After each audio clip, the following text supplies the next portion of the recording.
Ready for action here at Stade Gerland in Lyon. Australia versus Japan. The Japanese, of course, played 5 matches in the Pacific Nations Cup across May, June, which was also a very important tournament for Australia's preparations for the World Cup. Australia A took part in that tournament. Japan's only win came, curiously, in Coffs Harbour, where they beat Tonga by only 3 points. But when they played Australia A, which you would have to admit was not our best 15 at the time, the result was 71-10 to the Australians.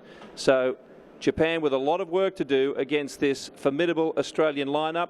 And you can see, as Phil Waugh pointed out, all the guys with different ways of preparing. You see Berrick Barnes with the headphones on. Georgie Gregan had the headphones on.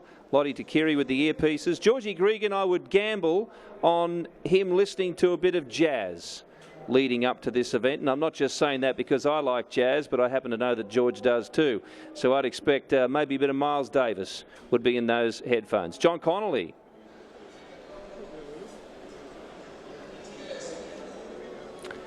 So Knuckles there having a chat outside the venue. A very difficult game in a sense for him, because there's a high expectation that Australia will run up a cricket score in this game, but at the same time it's been some time since they've played a match. You have to go back to the defeat against New Zealand at the end of the Tri-Nations series, and the players will be just itching to get out there and run the cobwebs out, as they say. Around the same time, of course, a match will bring you after this. New Zealand is playing Italy with exactly the same ambition, and Australia and New Zealand, unlike South Africa, who also took part in the Tri-Nations but opted to send a B team to their last 2 games away from home, really need some match play. The South Africans, having made that decision in the Tri-Nations, have played a couple of trial matches since then in the Northern Hemisphere. Now to our commentators for this important game at the World Cup, Rupert McCall, Ben Darwin and Ben Tune. Thank you, Bill Woods.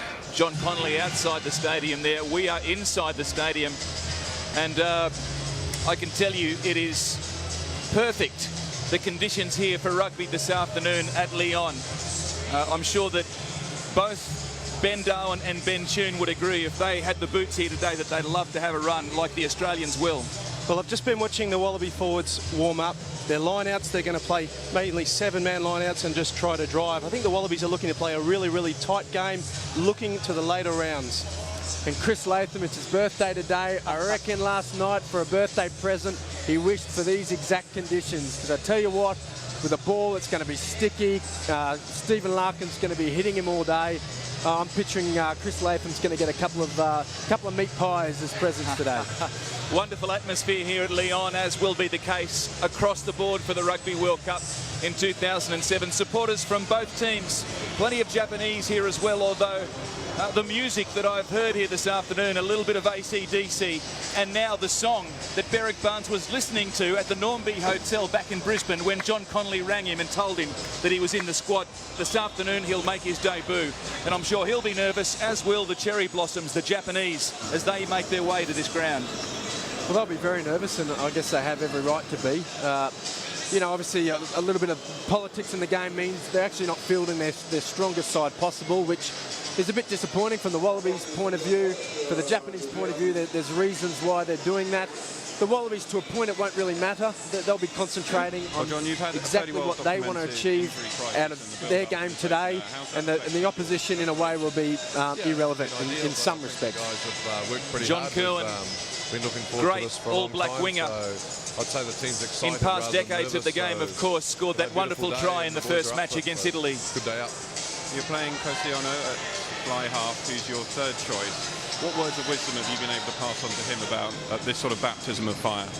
Yeah, I wouldn't say he's our third choice. He's one of our younger players who's coming through the ranks. So, you know, I've just said to him, play the game that we've been practicing. It's going to be a big day for him, you know, 41,000 people against, you know, guys who he grew up watching. So just play our game, get out there and get a feel for the ball and enjoy it. And just really finally, what are you hoping to take away from this fixture and take through to the next pool games? Respect.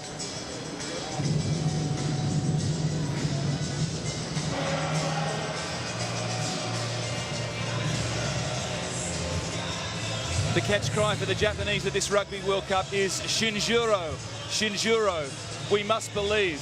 we must believe that this afternoon at Lyon we can be competitive with the Australians. Ben Dowen, can they? Well, I don't believe they're going to be competitive in the forwards. The only one the size of the Australians, but maybe not the muscle content, is Samurai Vadavai. If he's 120 kilos, I'll eat my hat. He is massive.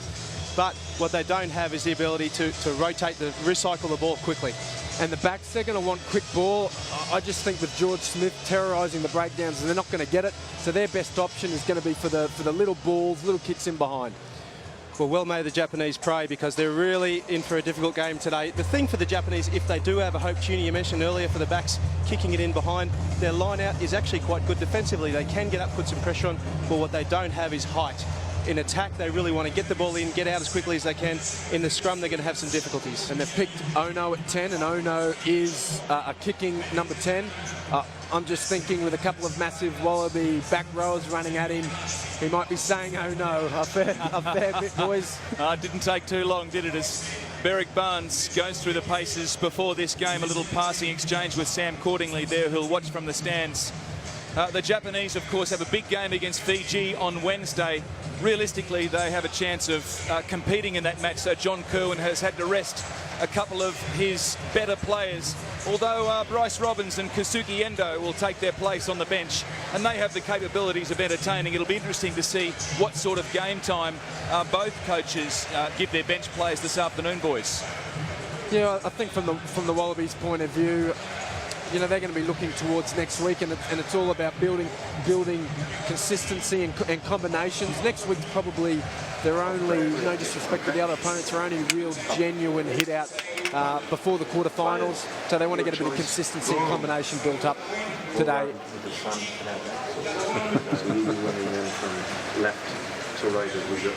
No, you'll be running from right to left. Sterling Mortlock, the Wallaby skipper, just trying to point out to the referee Alan Lewis which way he wants to run. Alan Lewis, the Irishman, with the whistle this afternoon. He'll be in control, and would you believe it, Alan Lewis played Test cricket for Ireland.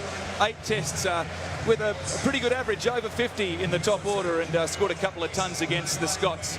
There you see the other touch judge officials, but Alan Lewis will officiate this afternoon. Well, if this was a cricket pitch and this was the outfield, you'd get absolutely full value for your shots today.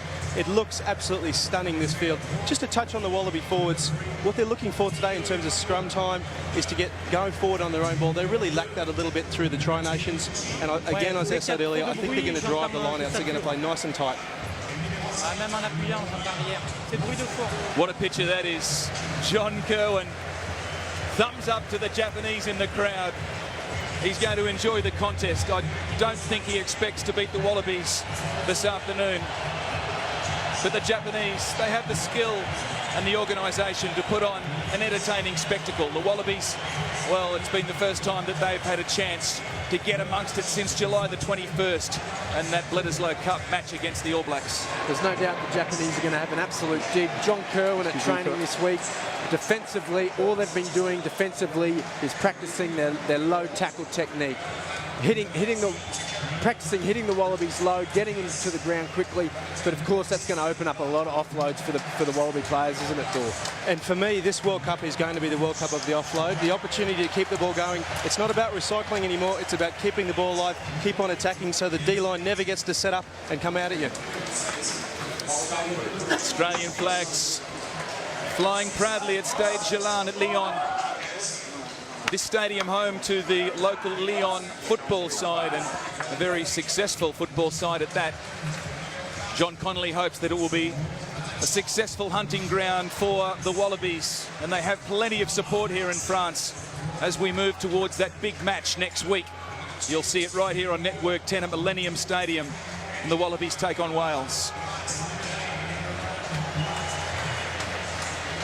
I was watching the boys warm up a little while ago. Gee, they're in good nick. They really are. Watching in particular Lottie Bakiri and Adam Ashley Cooper going through some sprint drills. They look like seasoned athletes. Looking really sharp, both of them. The Japanese, led out by their skipper, Takemichi Sasaki. When they arrived at the Toulouse airport here in France on September the 2nd, there was a wave of French children ready to greet them, waving Japanese flag. this is not just about rugby. This is a celebration of culture, a celebration of sport and life. And the big man himself, Samurai Vadavai, all 130, 140 kilograms of him. He'll look to make his presence felt, Ben Darwin. Well, certainly running with the ball is going to provide some danger to Australia. But again, it's got to be about speed for the Japanese. They've just got to get this game going. If they can, that's going to give them the opportunity to win the game.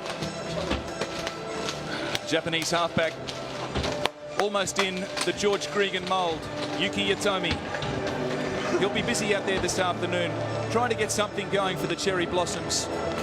But for the Wallabies, it's a case of doing the hard work early, building the platform, and then hopefully sending it out wide for the likes of Mortlock and Takiri, and Latham on his 32nd birthday to score plenty of points. Fantastic to see Al Baxter back in the side, albeit through the injury of Guy Shepherdson. Al really hasn't had the opportunity over the last couple of years at that difficult test match against England in 2005. Hasn't had a starting spot in a big test. If he is to get that starting spot back, he's got to have an absolute cracker today. He has the opportunity, and that is the word of the moment. As the Wallabies take the pitch, a full house here, 40,000 plus. Perfect conditions for rugby. Berwick Barnes to take his place on the bench, but how nervous will he be about, or quite possibly to make his test debut at some stage in the 80 minutes, Judy? He will be nervous, and you know what, it's a lot tougher making your debut off the bench than what it is in the starting lineup, because you're sitting there watching the game, thinking about your first touch. When you run on, you can get out there and get involved as quickly as humanly possible. Well, we've talked about it before, the experience of running on against another side. It's interesting, normally in a test match you don't actually walk next to the man you're going to be playing against. Matty Dunning there a bit slow off the mark, but I tell you what, he'll be ready to go come game time. The heart will be pounding in the mouth.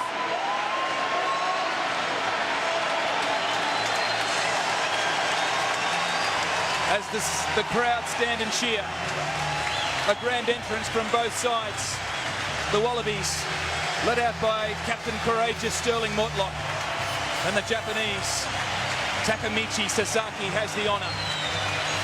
A carnival atmosphere here at Lyon, and rugby is on the menu.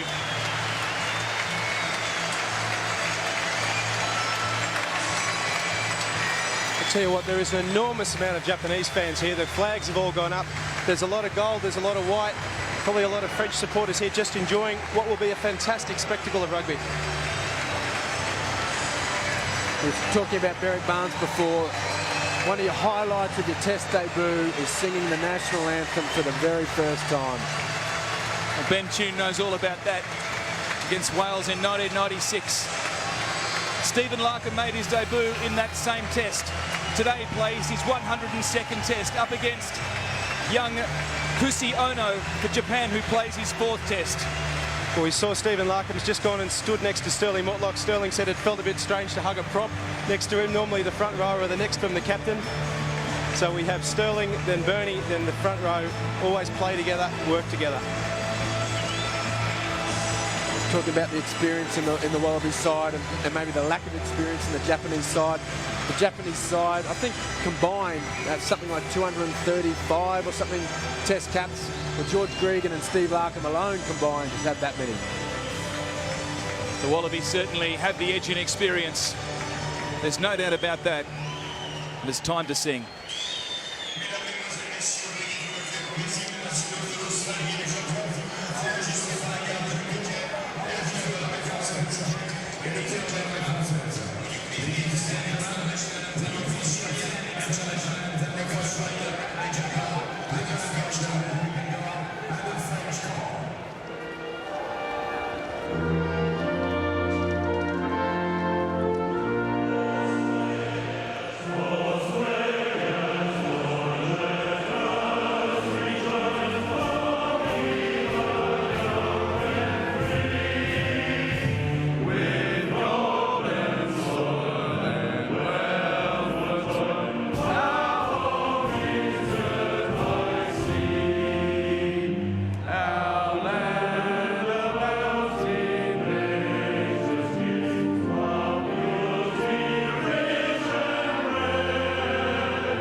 The stage is set.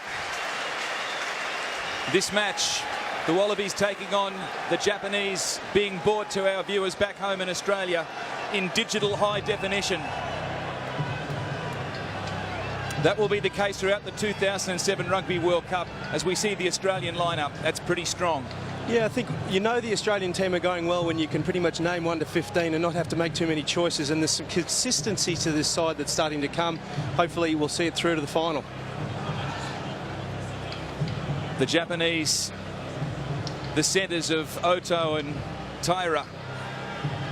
One feels they're going to get a good workout this afternoon, Judy.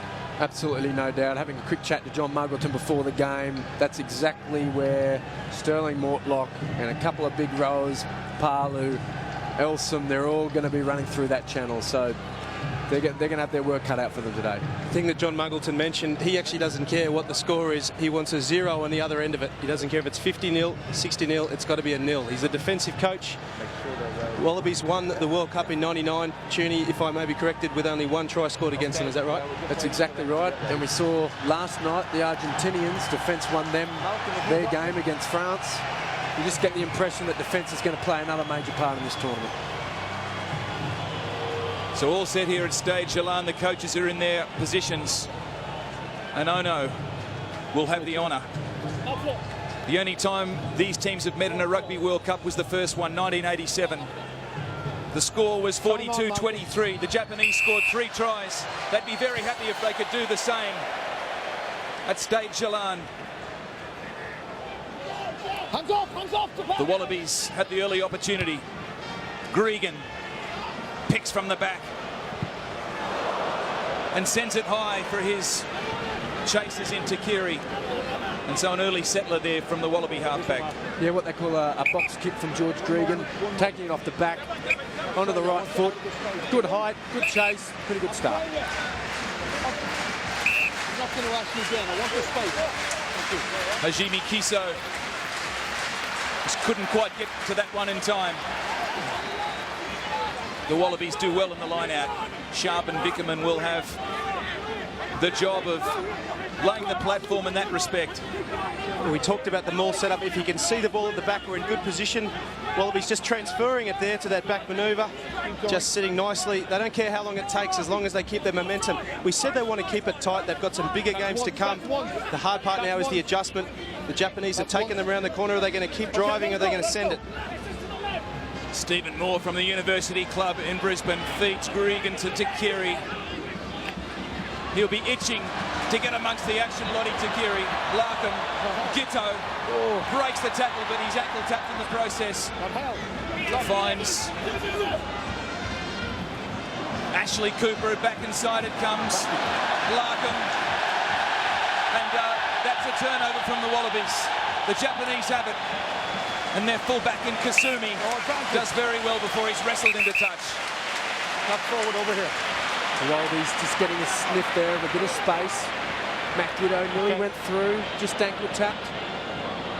Your thoughts on Adam Ashley Cooper as the other wing spot for the Wallabies, June? No, I didn't call advantage over. It's probably the one position in the back line that is still very open. I like the look of Adam Ashley Cooper. I think his form dictates that he deserves to hold that jersey for now. And of course his form in this game and leading through the other matches will dictate whether or not he holds on to it. All round, I just think he's a really solid choice. And this will be an interesting challenge for the Japanese. Scrum time. Pause, engage. Well, they're going to be outweighed to start with. Nice setup by the Australians. Australian tight Early head. collapse there. Hit up and stay up. I don't want you in and down. Of course, the knee injury to Guy Shepherdson paves the way for Al Baxter to get an early opportunity at the Rugby World Cup of 2007. Come up, please. Well, it's been a while since I've seen a pack outweighed by 60 kilos. That's about 8 kilos per man. My terrible maths. Pause, engage. Yeah, stick to the scrum, Ben Darwin. Ziotomi feeds for the Japanese. And that's pretty good work from the Cherry Blossoms. They come to the right. And a big, booming right foot kick there from the Japanese finds touch and earns them a cheer from the crowd. Well, for every minute that the Australians don't score is a bit of a victory for the Japanese. They just love to be able to hold this game as long as they can, not let the Australians get through. You know, so many clean breaks can be made, I suppose, in this Japanese team by the Australian centres. Kiso did well at the back there. The Wallabies through Vickerman. Bring it down and drive it up. Well, I've got to say, I really like this. A long drive.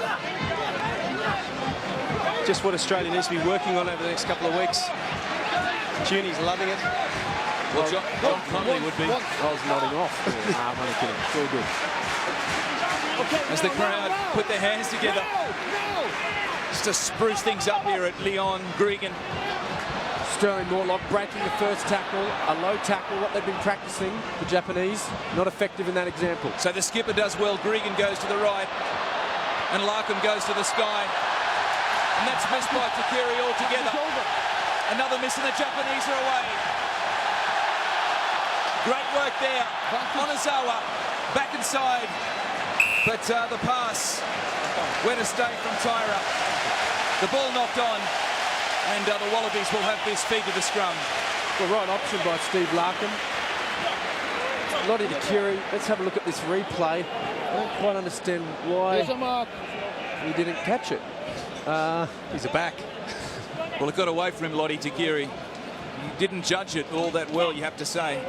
Well, there is plenty of sun out there. The only thing I can put that down to is sun getting in his eyes. But good kick from Larkham, pinpoint accuracy. Wallabies just couldn't quite finish off. Sorry? And that's the way the Japanese will play. They'll prey on those opportunities to counter-attack. 1 second. They've got some speed out wide. Okay. Onizawa and Kirigawa. Out we go, please. And of course, Robbins and Endo on the bench. George Gregan receives a word of advice from the Irishman, Alan Lewis, the referee. He's a wily old campaigner these days. Gov, they call him in the Wallaby camp. George Gregan started in the 1995 Rugby World Cup, won it in '99 with my co-commentator Ben Tune. Might have retired if they'd won it in 2003, but that drop goal from Johnny Wilkinson spurred him on to another tournament. And here he is at Lyon in the south of France. Touch, pause, engage.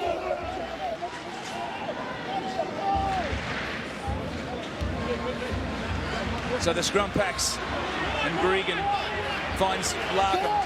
Good defence from the Japanese. And now the referee. Well, there's a little bit of an altercation going on here. Matt Giddo climbing over the top. Come here. Japanese in defence up very quick there. Steve Larkham will have to address that with a couple of little kicks in behind, get them second guessing. Well, this is the sort of exchange that the Wallabies can expect next week at Millennium Stadium. So I don't think John Connolly will be too disappointed that there's not. Don't take Or that there is a great deal of intensity and some fire in the game. Yes, it was right. He's quite entitled. I'm talking. Yeah. I don't want you reacting after it. Do you understand? Don't take the law into your own hands. It's a penalty against you. Just watch what you're doing. Yes. So the penalty goes to Japan. And Ono will kick the touch and look for a line out. The Japanese with an opportunity. Pretty uncharacteristic response by George Gregan. I couldn't quite see what happened at the bottom of that ruck there, but something definitely fired him up. It's not very often you see him coming in from behind there and getting stuck into somebody like that. Well, he almost ripped the head of Kamage right off, and Big Takanori didn't like it too much. So Inakushi finds a Japanese backline and Samurai Vadavai standing out in the centres. He looks like a Samurai, does Vadavai, sharp, gets across the halfway line. So here come the Wallabies and Vickerman. Stephen Moore hits and spins. Gregan, Larkham, a little left foot. Into the in goal it goes. Well, interestingly enough, I don't think that was the right option by Steve Larkin in that example. Of set piece, the Japanese are going to be up very quickly. We know that. Of phase play, however, the Wallabies have numbers. They're going to be second-guessing the Japanese. Should have kept it in hand. I really like the way the Australian forwards are trying to go for the pick and go. You can either play pattern or you can play channel, and they're just trying to go down the same channel, sending all 8 forwards down the same way, and then they can be expansive.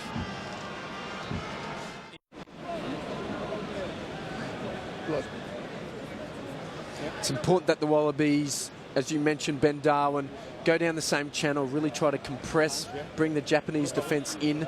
Later on in the game, that's going to open up for a bit of space for the backs out wide. But it's that discipline in a game like this to play tight, even though the temptation is there to throw it around a bit. But their time to throw it around will come. They just have to wait for it. So Watanabe wipes away the blood and looks to continue.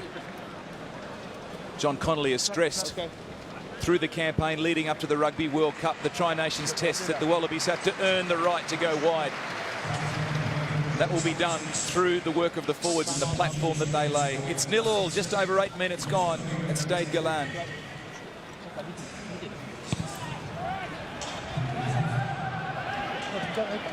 So the 22 drop kick is taken, and Lottie Takiri fields the ball, sends it inside to big Wycliffe Palu.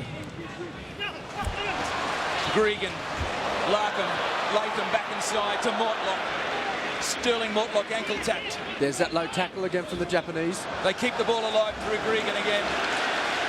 George Smith. Quicker. And the penalty to Australia. Move. Not rolling away was the decision of Alan Lewis. Tackle there from the Japanese number 12, Oto. Absolutely, we'll see it here. Around the ankles, there it is there. They've been practicing that all week. There's one thing the Japanese are, they're very disciplined. So if they practice something all week, they're going to do it. Wycliffe Palu looking to do what big Taidai Kefu did back in the 1999 Rugby World Cup. And that is exert a very strong and dominating presence out there in the paddock. Sterling Mortlock, the Wallaby skipper, with the opportunity to post first points. There's just been a queer, that's okay. I was happy with them, but I just wanted to double check. So just under 10 gone. It hasn't been all easy work for the Wallabies.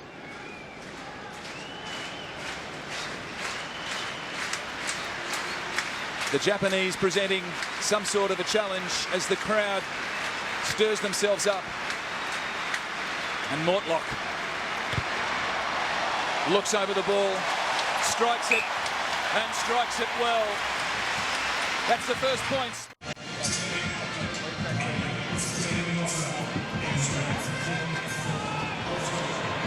So Sterling Mortlock gets Australia's Rugby World Cup campaign underway with the first points for them. George Smith takes it back for the Aussies. Larkham, Latham, that prodigious left boot of his on his 32nd birthday, drills it downfield. Japanese send it back to Chris Latham. And Latham just grubs it into touch. It's been a long time. I suppose he had that run off the bench in the Tri-Nations test, Chris Latham, after the knee injury. But gee, he'll be really keen to get himself involved in this tournament. Absolutely. He worked so hard in his rehabilitation. Came back from a knee reconstruction faster than anyone I know has come back from one. That's the kind of athlete he is, extremely dedicated. There's no way he was going to miss this World Cup considering his personal disappointments over the last couple of World Cups. Well, if there's one thing that Ben Tune knows about, it's injured knees as Gregan takes the ball off the line out. Smith. The dreadlocks have gone, but the hair is starting to grow. Sharp. Almost to the halfway line. Back inside. A little bit of miscommunication there from the Wallabies. It's cleaned up though. Gregan goes right, and once again, didn't quite happen there for the Wallabies. The pass behind the support player, and Yutomi picks it up and sends it back to Chris Latham. Latham. Once again the left boot, and he's found some open space. Chris Latham finds touch, And the Wallabies are about to go on the attack.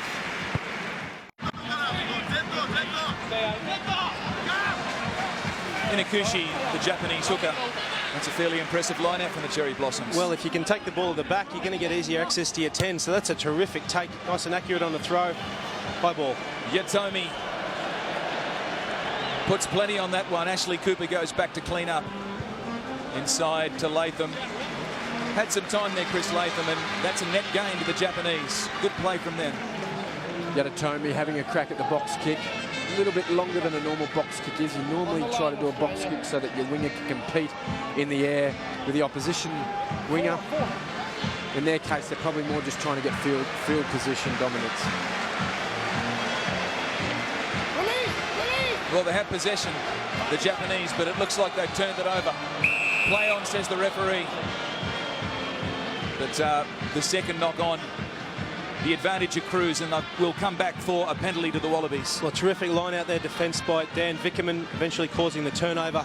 It's so amazing for the Australians to have two wonderful line-out leaders. You know, New Zealand have Chris Jack, South Africa have Victor Matfield. We have Vix and Sharpie that can defend and attack so beautifully. Ben Darwin, they talk often about how good the South African line-out is. How does ours stack up against the Matfields and co? The Sharp and Victor. Australia is on par with the world's best as far as line-outs are concerned, particularly because of those two guys. Nathan Sharp and Daniel Vickerman, the tall towers for Australia. Stephen Moore. Adam Fryer is the reserve hooker this afternoon. He may get an opportunity. Larkham back inside. The Wallabies, great field position. Gregan finds Sharp. Standing one off the ruck. The pick and the drive from Elsom. The Nudgee College product. Gregan. Hands off, lock! Stephen Moore takes it forward. Another couple of metres.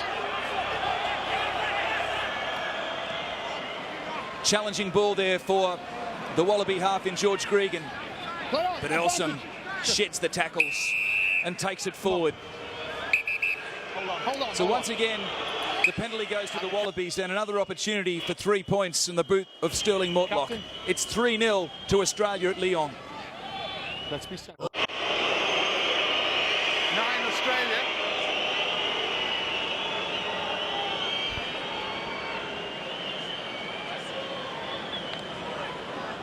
Australia a chance for Sterling Mortlock to double that score, and the Japanese getting a little bit of a lecture from the referee.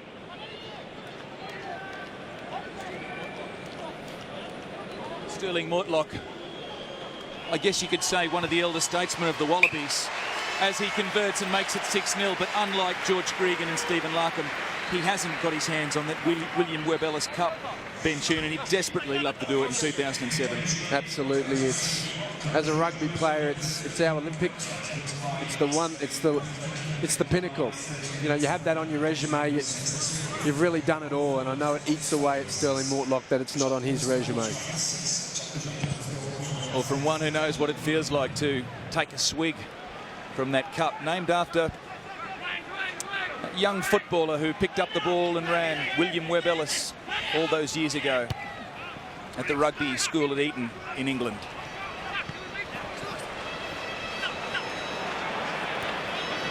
Japan field the kick, and well, the play was isolated. Not releasing is the decision of the referee, and another penalty to the Wallabies.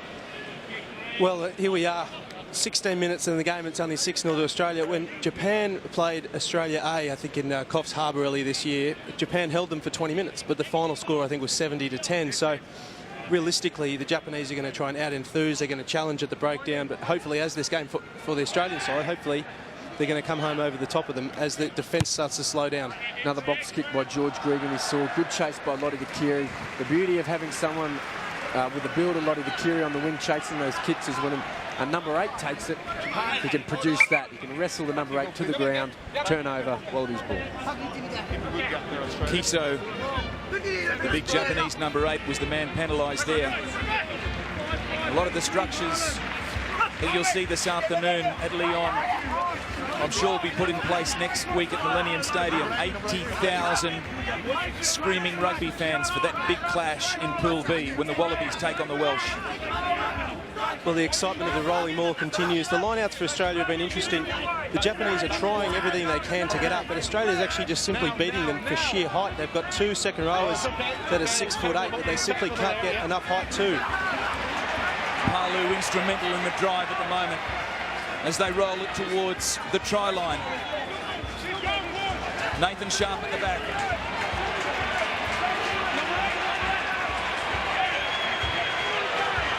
The Wallabies 2 metres away. It seems inevitable. And it is inevitable. The try scored by Nathan Sharp. And that's the first for the Wallabies in 2007 at the Rugby World Cup. Oh, Nathan Sharp, second rowers love to score tries, and he'd be no exception. Jeannie, I'm sorry, I absolutely love that. Again, we just see the structure here, the tightness of the Australian forwards working so hard at the front. The guys who are at the front have to keep working as hard as they can, and Sharpie picks up the ball, scores, Elsa on his back. Good discipline from the Wallaby forwards, good patience. That's an area of the game that they're going to have to be really on song next week, so they're obviously treating that part of the game today as a bit of a dress rehearsal. I've just humiliated Rocky Awesome. It was Matt Dunning who was there trying to get his hands on a try. Oh, Matt Dunning will lay claim to contributing to that try scored by Nathan Sharp, riding him across the line. It makes the score 11-0 in favour of the Wallabies as Sterling Mortlock looks to add the extras. A great rolling maul there from the Wallabies. Is that a sign of what they're capable of against the bigger sides or the stronger sides in this World Cup? Well, this is the kind of play it's going to take to beat New Zealand, to beat Wales, to beat South Africa, to beat England. This is the direction they're going. A quarter of the way through this match. The first for the Wallabies. And Sterling Mortlock sends it high, but it hits the post and misses, so the score remains 11-0. Australia lead, 20 gone at Lyon.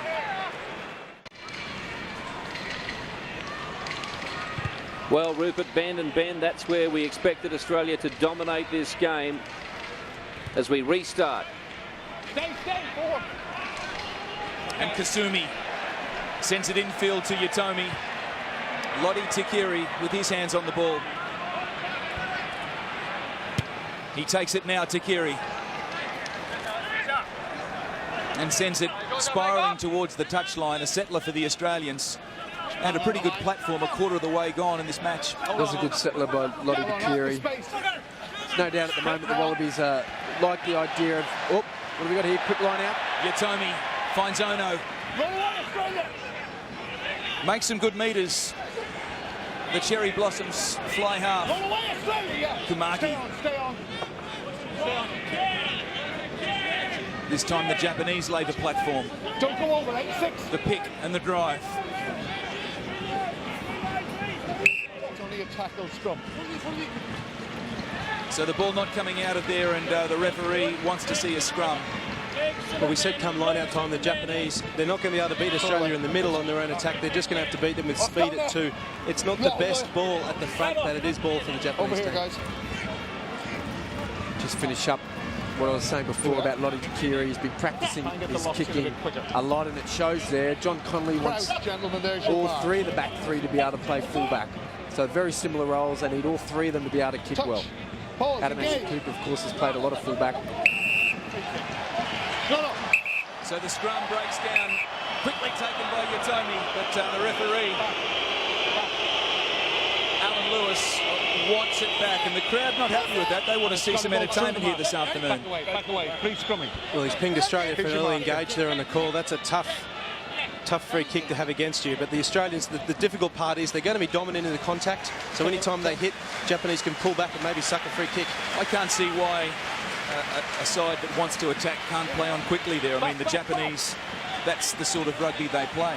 I think the call was he just didn't take the tap on the mark. Pretty pedantic. Fair enough. So the kick over the head of Tikiri rolls into the shadows here at Stade Gerland, and Lottie Tikiri watches it roll over the dead ball line. We'll come back for the scrum. Ginny, you mentioned earlier in the game the Japanese were going to try and kick behind the Australian back line. Do you think they may be kicking a bit long at the moment? Definitely. Yeah, they're definitely going more for field position than a tactical in behind, turn the big Wallaby backs around. The Japanese have fast, agile backs. So the idea, just slip it in behind the Wallabies, get those speedy backs racing through, hopefully onto a bounce that bounces your way. So George Gerland feeds another scrum. How many would he have fed in his career? Back inside comes Captain Insano, Sterling Mortlock. Bouncing out of the tackles. Tyra lends his weight. Gerland picks up. Sharp. Back inside. And this will be a try. Rocky Elsom plants the ball. And Elsom scores the second try. He breaks away and runs 15, 20 metres to score another 5-pointer for the Wallabies. It's 16-0 to Australia.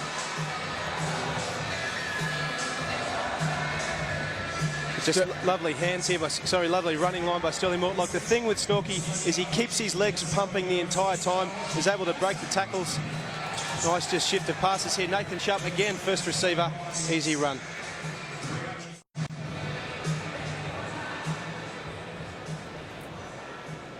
The running game. Australia breaks out. Elsom scores. 24 minutes gone. 16-0 with a kick to come. Rocky Elsom accepting the inside pass there from Stephen Larkham. He knew what was on. Our experts predicted that the Japanese midfield would be tested. And what you've got a barnstorming runner like Rocky Elsom heading towards the try line. You know you're in for a tough afternoon at the office. Sterling Mortlock raises the flags, adds the extras. It's Australia 18, Japan 0, just under 25 minutes gone. Great ball, Stephen Larkham. Fantastic vision. Try set up by a magnificent bullocking run by Sterling Mortlock. He could trademark that run of his. Well, we saw a lot during the Tri Nations that Nathan Sharp would be first receiver a lot of the time. Just a lovely set of hands for a second row, and it wasn't an inside pass, just, you know, make a nice break so many times. Played a little bit of rugby league with the Canterbury Bulldogs at one stage. Rocky Elsom. But this afternoon for the Wallabies, it's try time for the big fella, and he'd be happy with that. Back to the game, Latham. And Takiri off the right boot. Was he in his own 22? The referee says yes, and the line-out will take place. Another solid strike by Lottie Takiri. Not quick. Not quick. Stay out of the space, please. So Lottie Takiri, thumbs up there. He's happy with the way things are going, and this will be a really testing time, the 10 or 15 minutes before halftime for Japan. Went forward. And those sort of mistakes aren't going to help them. The turnover. It is a little bit hot this afternoon at Lyon, and players will get tired either side or this side of half-time, and then later on before full-time. The Wallabies will look to capitalise on that. Well, again, the Japanese going for that quick two-ball at the front, and then they're trying to hit it up through the centres, trying to build some pattern, but unfortunately the turnovers are coming. They're going to get menaced by the Australian back row. Straight down. Just leave it, please. So the scrum packs down, and George Gerland. I've told you, take the angle. Well, it wasn't Gerland penalised, it was Al Baxter. Well, he's penalised Al for taking an inside channel, boring in on the Japanese hooker. Now, realistically, that tends to be a show of weakness, that the one he's up against isn't able to keep his hips nice and tight. So it's a bit of a difficult penalty. When the one throws his hips, sometimes the three goes in with him. So Al Baxter's getting penalised. Just pack it straight. Well, he's taken it. They've just collapsed it there, and there's Al going in towards the middle, and he said he wants to keep it straight. So tough penalty. The Japanese front row of Yamamoto, Inakushi and Yamamura have the job up against Dunning, Baxter, and of course Stephen Moore, who plays hooker this afternoon for the Wallabies. You see Nathan Sharp has changed his position in the defensive line, and he's gone to the front to try to stop this quick early ball that the Japanese are getting at two. Let's see if it works. Inakushi, as the crowd celebrating the festival atmosphere of a Rugby World Cup. Watanabe charges towards the line, but the Australians come away with it. Palu crashes his way downfield, hits, spins and rolls forward for Australia. Gerland, Larkham, back inside comes Sharp. Oh, great pass inside. The Wallabies stringing them together. Adam Ashley Cooper bursts his way through the Japanese defence. Larkham A little right foot grubber, and here come the chasers. Latham, well, he couldn't take it. Matt Gitto as well had a crack at it, but it looks like the referee has ruled that the Australians have knocked it on. Steve Larkham, just before that, looked like he was about to wind up for one of those trademark, very long wide passes. Opted for a little chip in behind. Good option, just didn't quite happen for the Wallabies. Japanese taking a nice ball actually off the back of the line out there, deciding to come around the corner. And the singular tackles at the moment by the Australians are so hard, they're just bumping the ball up. Nathan Sharp, wasn't that a superb inside ball to create the break? Well, John Connolly's had Nathan Sharp playing in the back line for a while now. The Tri-Nations tests, he was dishing the passes out and using those great skills of his for a big man. And Al Baxter there just looking for some clarification on that last scrum with the referee, Alan Lewis. Well, it's a tight head's job to take the scrum down. It's a loose head's job to keep it up. So if he's pinging him there for taking it down, it's a tough job for Al to try to go against what he's taught as a tight head prop, if that makes sense. Come closer, please. It's all 111 kilograms of Yamamoto, Touch, pause, engage. the Japanese prop. Stand up, stand up, stand up. Well, that scrum's done the full circle. Just And settle down. Yutami will be asked to feed it again. Australia's looking to shift that weight across the scrum, Japan. bringing up that left-hand wheel. But the issue is really with timing, and that's harder sometimes against a weaker paddle. I am impressed by the height of the Japanese. They've got good binds come scrum time. And I want it to go into a steady scrum. Shh, shh. I want it to go into a steady scrum. Crouch. The referee issuing Touch. some instructions there to both front rows. Hold on. And well, this is going to be a long afternoon if we okay. can't get the scrums packing down Get your bind up too. You understand? in the right way as the You've got to Mexican play within the wave laws. unleashes itself at Stade Gerland at Lyon. I'm trying to help. Now, come on, let's go. Well, if I was in the Australian position at this time, the hard part is maybe you've got to go a little bit softer on the contact so that the scrum stays up. They're getting what they want out of the scrum anyway, but they do want to put some pressure on here down that left-hand side. Use it. So that's a little bit better, although the scrum screws once again. The Japanese are asked to play on. And Yutami has it at the back. Oh no. Finds touch. And so from the scrum we go to the line out. The Wallabies still have field position. And they'll be looking to put a few more points, a few more tries on the board before half-time as that Mexican wave sets this crowd alight. Just see the pressure coming down from the Wallaby scrum. The only thing they wouldn't want to be doing is they're getting a little bit vertical at the moment. Matty Dunning coming up. Good win at the back. Elsom did well. Palu, 3 defenders there to bring him down. Gregan, Larkham, dummies himself, Steve Larkham. Back inside, Chris Latham.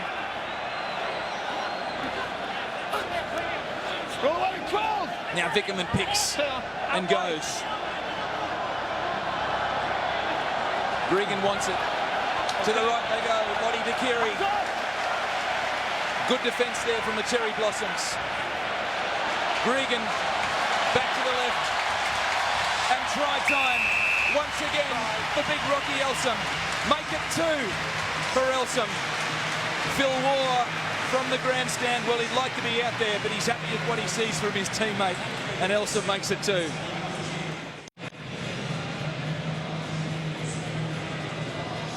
Well, if this game had a soundtrack, it'd be the theme from Rocky. Elsom scores his second try, and like a good winger, just lifts his feet to keep them from going into touch. He's doing it all, Rocky Elsom, and Australia 23-zip with a kick to come. It's encouraging signs for John Connolly and the Wallaby side. They're starting to get that cohesion, and that was great hands there from Chris Latham. Fantastic hands. The original break by Steve Larkham, ghosting through the Japanese line. What I was impressed about is the fact they held on to the ball, they were patient, they built the phases and waited for the opportunity. When the opportunity presented itself, they made the most of it. 23-0. Just under 8 minutes remaining until Oranges, the Wallaby supporters in the crowd making their presence felt.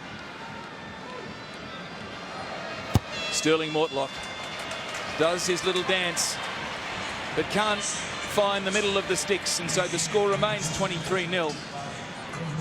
There's a lovely moment in the build-up to that try. We just see the ghosting run here by Stephen Larkham, always finding a weak defender. Lovely pass inside to Matt Giddo. Recycled the ball well. Again, beautiful pass. Rocky Elsom puts the ball down. The lovely moment was Matty Dunning went to first receiver on the other side. George Gerland picked up the ball, looked at him and thought, nope, I'm not passing it to him.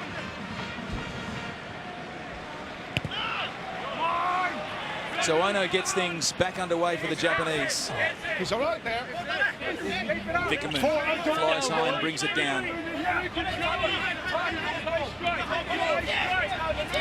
George Gerland, like a good halfback should, a little traffic cop, just ordering and guiding his team up the field. Well, the referee got in the way that time. I bet you he got that very famous George Gerland stare as well. The Wallabies had a truckload of blokes, had a lot of width on that. I got the impression they were going, well, there's Lottie Dakiri popping up from the blindside wing. He would have been pretty filthy as well. He hasn't a lot of space to work with today. Disappointment on the faces there of Gerland and Dakiri, as a set move is thwarted by Alan Lewis. The referee hit him on the chest. Got Lottie Dakiri standing at 13. Chris Latham sort of moving in to the blind side. Wingers roll. Don't go on the elbow, okay? Go long. Matt Giddo particularly wide. Adam Ashley Cooper pretty much right on the sideline. Be interesting to see what they conjure up. So Gerland feeds, and that's a good scrum from the Japanese. Palu picks and drives back inside to Elsom. Scored a double already, Rocky Elsom, and does well, takes it over the halfway line. Gerland and Latham. Well, Latham knocks the ball on, and the referee plays on. Adam Ashley Cooper cleans up, but will come back for the scrum. So not so fluent, not so perfect there from the Wallabies. Well read by the Japanese, but the Wallabies just did that far too flat. The whole purpose of doing this second wave attack is to give Chris Latham time and space to weave his magic. He got that ball too close to the opposition defence, and they shut him down, caused the turnover. He wants attention. It was good defence from the Japanese centre. Thank you. So players a player from the Japanese side receives attention here at Lyon, where Australia lead 23 points to 0.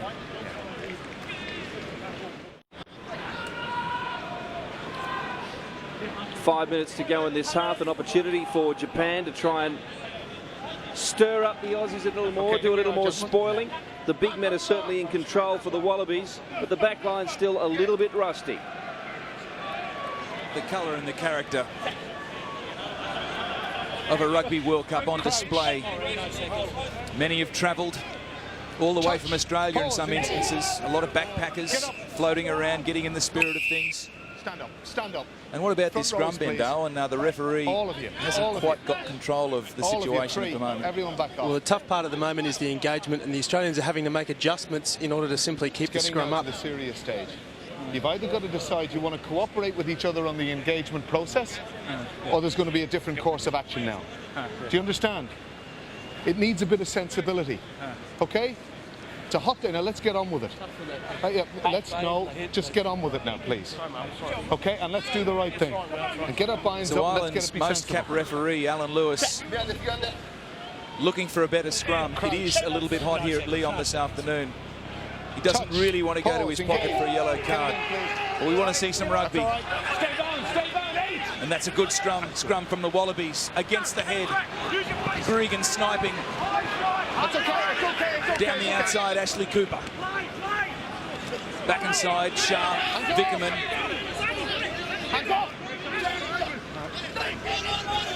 Less than 4 minutes to go. Matt Dunning takes the hit, feeds Gerland. Great hands from Larkham. And the turnover from the Japanese. Well, it was Onizawa who looked to pick up and run, but in the process he knocked it on. And the referee, in fact, has found a penalty against the Wallabies, and that will go to the Japanese. Well, the penalty here, I think, is against Sterling Mortlock for holding back the Japanese player from picking up the ball. Fair enough. Might have been a little bit tough on Sterling Mortlock there, but Looked like he was having a look at his shoe. But barely touched him. No, I didn't think I was okay. Just But look, it doesn't really matter. The Wallabies should have been punished for dropping the ball anyway. I know the Wallaby forwards would be filthy at them. yes, that's a good point, Ben Choon. And the moral of the story is that on the back of that possession being squandered by the Wallabies, Kosei Ono has the chance to post first points for the Japanese in this Rugby World Cup tournament.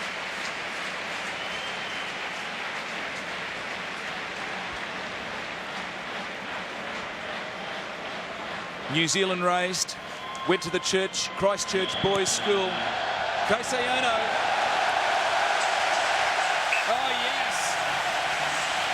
Ono gets John Kerwin's Japanese rugby side on the board in 2007.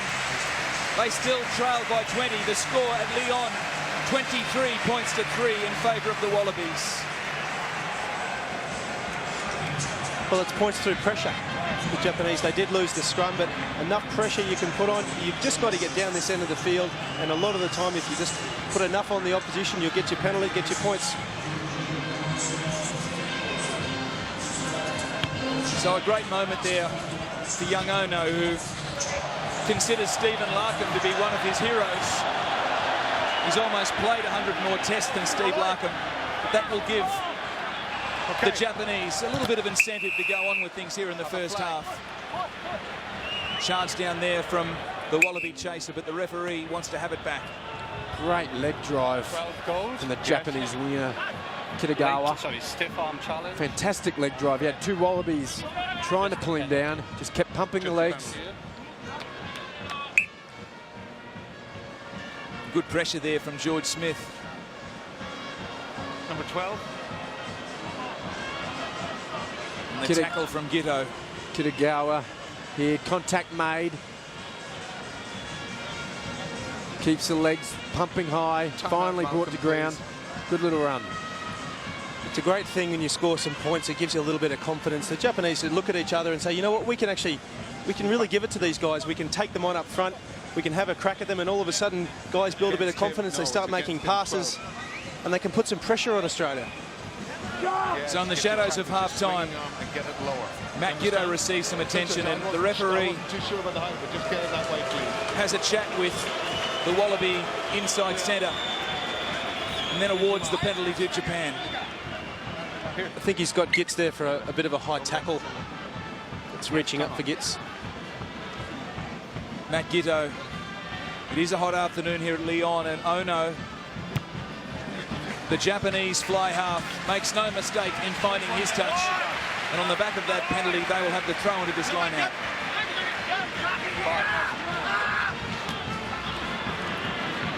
For the Japanese, they're constantly going to be looking for these quick options on the line out. They've given it a go. Caused a turnover. The Wallabies have it now. Not long to go before half-time. Possibly an opportunity. Up the middle goes Elson once again. This barnstorming back row for the Wallabies. Feeds Gregan. Gregan puts a little kick over the box. Chris Latham gives chase. Up forward. And Latham is that a try? And the ball comes back, and the referee's blown his whistle. And it breaks down. Well, I think it's Matt Dudding there, so close to scoring a test try. Yeah, everything was right there, bar the person chasing the ball. In fairness to Matt Dunning, I'm sure Chris Latham called that to George Gregan. Little chip over the back. Oh, Yatomi almost made a meal of it, didn't he? Chris Latham was ruled to have knocked that on, otherwise Matt Dunning would have a try in his test scoring column. The scrum from the Wallabies drives the Cherry Blossoms back. Don't touch. And in the shadows of the stadium, and at half-time, Ono puts the ball into touch. This line-out will hardly have time to take place. In fact, that is half-time here at Stade Gerland at Lyon, where the Wallabies have a comfortable lead. Still plenty of rugby to come in the second half.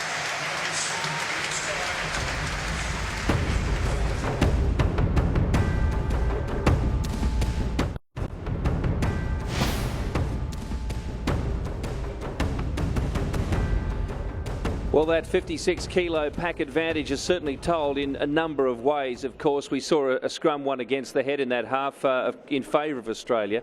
And in other ways, in terms of one-on-one matchups, particularly when you got Rocky Elsom running out wide, it certainly does show up as well. We scored our first try off a rolling maul, which was good practice for the match coming up against Wales. But there were other aspects of the Australian game that I'm sure John Connolly would want to fine-tune, and just how he plays his bench in this second half will be an interesting aspect of the match. Taking a look at the statistics, have we got them ready for the first half yet? Here we go. And an interesting battle, really, because Japan have picked up any scraps they can possibly muster from the Australian mistakes and done as best they could. Sterling Mortlock's missed a couple of attempts at goal conversions, and Kosi Ono managed to put one on the board for Japan very late in that first half to give them something. And the other aspect of this game has been the ongoing discussion, indeed debate, between referee Alan Lewis and the respective front rows. But for a while there it was he versus Al Baxter, and then Matt Dunning copped a serve as well. Early in the game, Australia showed a bit of rust, trying to establish themselves physically, gentlemen, but didn't quite come off, certainly not as smoothly as they would have hoped.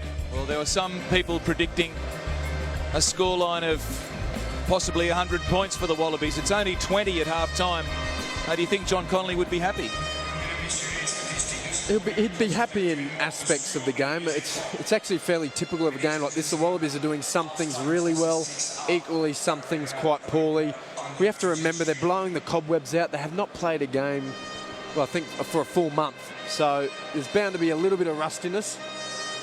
There's no doubt he wouldn't be happy with the amount of ball we're turning over and dropping, that's for sure. Some encouraging aspects of our forward play, Ben Darwin. Yeah, I think so. I think the line out has been excellent. I don't think we've lost any ball as far as that's concerned. You can see the nice middle ball there. They're putting good pressure on the Japanese line out. The scrum, it's always hard playing against a pack that's lighter than you. You're going to get all these collapses. You have to make adjustments.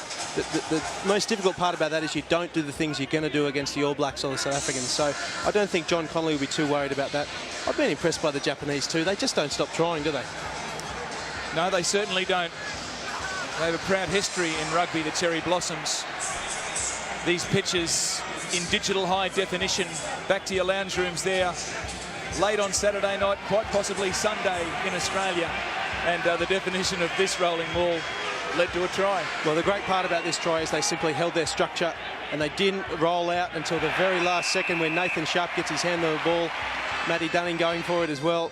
Just a nice piece of forward play. And again, this is what they're going to need to do against another team in red, Wales, in a couple of weeks. Oh, what does it feel like, Ben Darwin, as a forward to score a test try? I never got to do it. Thanks for that, Root. Oh, sorry, mate. Harsh. Ginny, the forwards did the work, and I guess they have laid the platform for the Wallaby backs, and maybe Scott Johnson would like to see them build on that in the second half. Oh, definitely. I think the forwards are providing the back line with plenty of ball. I think some of our options haven't been fantastic. Fantastic run by Sterling Mortlock we're looking at now. He's going to need to do a lot of them during this World Cup if we're going to be successful. Good interchange between backs and forwards. That's what the modern game of rugby is about now. Elsom scores the try, and he'll look to do a couple or score a couple more in the second half.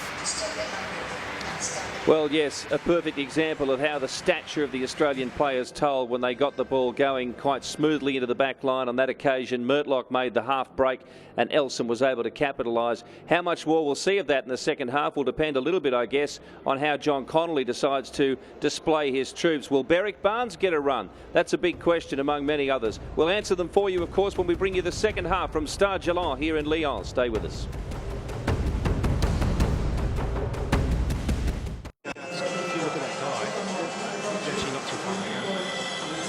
Mortlock had to hustle a bit to get to the front of the queue, leading the Australians back out onto the pack. The reason for that was that he was having a long conversation with referee Alan Lewis.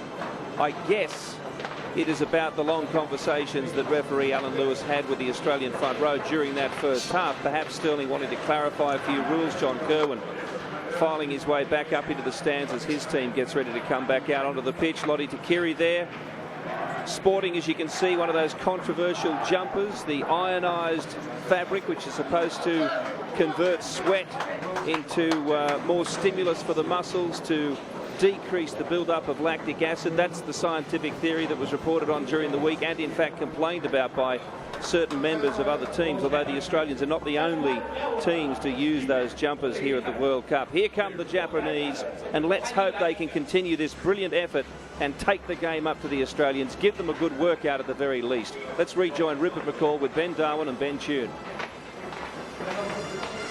So the Wallabies out on the pitch. They've regrouped, reassessed their goals for the second half of this opening Rugby World Cup match for them. Tries in the first half to Nathan Sharp and then 2 to Rocky Elsom. Sterling Mortlock has kicked the rest of the points for the Wallabies, whilst Kosiano puts 3 points on the board for Japan. 23-3 is the score. Do you think John Connolly would have been happy at half-time? What's his instructions now for an improved effort? The second half will all be about how disciplined the Wallabies can be. And I don't mean throwing cheap shots, anything like that. I mean sticking to the game plan. This game opens up. They still want to play tight. They've got to practice what they're going to be doing next week against tougher opposition. The scrum certainly was a challenging affair in the first 40, Ben Darwin. Alan Lewis, well, he had a really good talk to the front rows, and hopefully we'll see an improved situation in that respect. Well, I think from many perspectives, he's actually just trying to make sure the scrums get done safely and there's no difficulties through this game. The Australians are trying to put an enormous amount of pressure on the Japanese. Sometimes it's coming off, sometimes it's ending in a collapsed scrum. I don't like to see too many penalties come scrum time. It's a wonderful atmosphere here at Stade Gerland, the south of France, Lyon. The Wallabies, of course, have been based at Montpellier. They will play Fiji there in a couple of weeks' time. In between that big clash at Millennium Stadium, you'll see that here on Network 10 next weekend as Australia play Wales. All in readiness here. The crowd hushes. And Steve Larkham, who has taken the field, Berrick Barnes remains on the bench. Sends it high into the French sky. It's brought down by the Japanese, and they spin it wide early. Lottie Takiri, great defence. Great kick-off from Steve Larkham. That's a planned move. Sterling Mortlock comes through. He's fantastic in the air, Sterling Mortlock.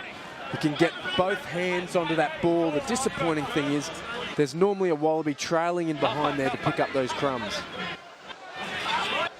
Hirotoki Onizawa was monstered by the shadow of Takiri, forced him into touch and a Wallaby line-out where Steve Moore feeds Gregan. The pass to Smith. Gregan again goes left, and the Wallabies cut the Japanese up through the middle, and that's number 3 for Rocky Elsom. Bang, bang, bang, rat-a-tat-tat. Rocky Elsom, a trifecta. And that's his third in the early stages of the second half here at Lyon. And now he affords to smile. Well, what a beautiful setup off the line out, Rocky Elsom. The Japanese just trying to dive again at the feet, but a man that size is just going to dance through the tackle. Drew the fullback, drew the 9. Easy stepping, lovely try, Cheney. Fantastic try. I'm sure some of the backs are a little embarrassed. Well, Sterling Mortlock was calling for it out wide. Rocky said, I think I've got it under control, Skipper. Great work, Rocky Elsom, getting through a lot of work. He had a fair bit of criticism put on him from the former Wallaby coach during the week about his work rate. He's definitely getting through a lot of work, especially considering the heat that the boys are experiencing today at Lyon. Well, the reports were that when Rocky Elsom received news of that criticism from Eddie Jones, that he went very quiet, very determined to do the job, as Sterling Mortlock has just done for the Wallabies in converting the Rocky Elsom try. 33, the Australians lead. George Smith busy in the second half, and his back row partner, Rocky Elsom, beats the tackle of Yatomi and scores his third. Vickerman underneath this kickoff takes it well. So in the early stages of this second half, that's an encouraging sign for John Connolly's Wallabies. Absolutely, and again the Australians looking to the rolling maul, this time off kickoff. Kickoff's a great opportunity to drive because the D-line doesn't set up too much. You can see there's only 2 or 3 Japanese here. Just trying to pile into a maul, it just won't stop. Well, Watanabe very aggressive there at the breakdown. The Japanese fragmented by the rolling maul of the Wallabies, and Gerland kicks it himself, puts it up for Larkham and Latham giving chase. Down it comes to Onizawa. He's met by Palu, and that's a big collision. Yatomi. Oh no. Feeds his outside back in Taira. Yatomi picks it up, brings it again, and that's across the advantage line for the Cherry Blossoms. Here's something to work with. And through the hands the pass goes. Still, they go back up the inside across the halfway. Japan. A promising raid there from Onizawa. Yatomi puts a little kick through, and Takiri cleans up for the Wallabies. The big long pass finds no one and sails into touch. And advantage Japan. Well, cutout passes 9 times out of 10, you know, can lead to difficulties. Guys will come through for the intercept. It's just a massive risk. Too much arc in the ball. 14 almost comes through for the intercept, Junior.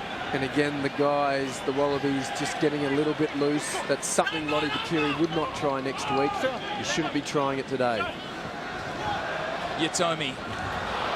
Oh no, back inside. Samurai Vatavai left it behind. He might be injured too, Vatavai. Don't dive over. So Yatomi Don't dive over. looks to take control. Gerland-esque is Yatomi. Too much hair on the melon of Yatomi, as is the case with this prolific test player from Australia, George Gerland. The most capped test player in the history of this great game. The Japanese look to control things. You can see the Japanese trying to set up here for the pick and go. Big Samurai bounces off 1, 2, plops to the deck. Just trying to get that recycle going with some speed. The Japanese under some pressure now. They were under pressure. The referee says play on. Looked like a knock on from Ono, but still they go. And the ball rolls across in goal, and so we'll come back. Do you want a 22 of the scrum? Didn't look like a knock-on. That was a knock-on. The scrum is just 5 metres hit his out. legs. Just 5 but metres certainly outside. from our 22. vantage point in the commentary position, looked like a knock-on. Time off. Kirigawa. Little grubber down the right-hand touchline, and Latham happy to let it roll in touch in goal and come back for the scrum. Oh, he's a big man, Vatavai. He's massive. Well, you can see the Japanese there were trying to get the pick and go going, but the speed of it was just dreadfully slow. Taking too long, let the Australian D-line set themselves up in nice and tight. Realistically, the Japanese have got to try to up the tempo of this game to come back into it. Okay. So the crowd getting a little restless here at Lyon. 40,000 plus. The last time these teams played was the 1987 Rugby World Cup. Just over 8,000 spectators at Concord Oval in Sydney saw the Wallabies run in a comfortable victory, 42 points to 23. They scored 8 tries on that occasion. They've scored a few here this afternoon. They'd like to score a few more. As Gito readies for the restart. Kid Dynamite sends it off the left boot. Kirigawa puts it up and chases. Spectacular stuff there from Latham. He's so good at that on his 32nd birthday. Well, he'd love a try. Put the icing on the cake for him. The Wallabies sharp. So strong. Gerland inside. Ashley Cooper. And Adam Ashley Cooper gets another one for the Wallabies. He runs it round closer to the posts. Dots it down. And Adam Ashley Cooper scores another one for the Wallabies. It's 35 points to 3. They lead Japan.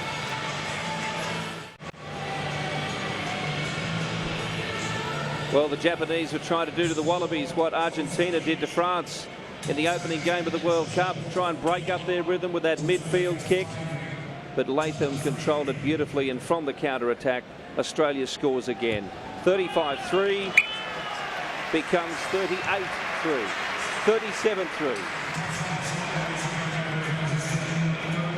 Fantastic try there for Australia. If you hark your mind back to the Bledisloe Cup this year, the last pass from Nathan Sharp went to Adam Ashley Cooper before they scored the try there in the corner. This one a little bit easier. Stephen Larkham has a lovely inside pass there to Sharpie, and he just worked his way through. Coops was untouched to the try line. Hold on 1 second. Great take. Chris Latham, fantastic in the air. Thank you. He leaves the ground front on, mid-air, turns side on, so that obviously if he happens to drop it, it'll go backwards. Likewise, he can take contact in the air if need be. Very safe under the high ball. Chris Latham sowing the seed there for Sharp. Gerland back inside Ashley Cooper. And he scores another test try. Quite possibly not as vital as the one he scored against the All Blacks at the MCG, but he still enjoyed it. Isn't that the old chestnut, though, of the teams scored and the opposition try to kick 10 tries too much? Oh, no. Kicks it out. Forwards hate you for doing that. So George Gerland would like to feed the scrum. All he needs is something that's pretty important in a game of football. That is the ball. Oh, George Smith. He thinks he knows where it is. Alan Lewis waits patiently. Closer, please. Crouch.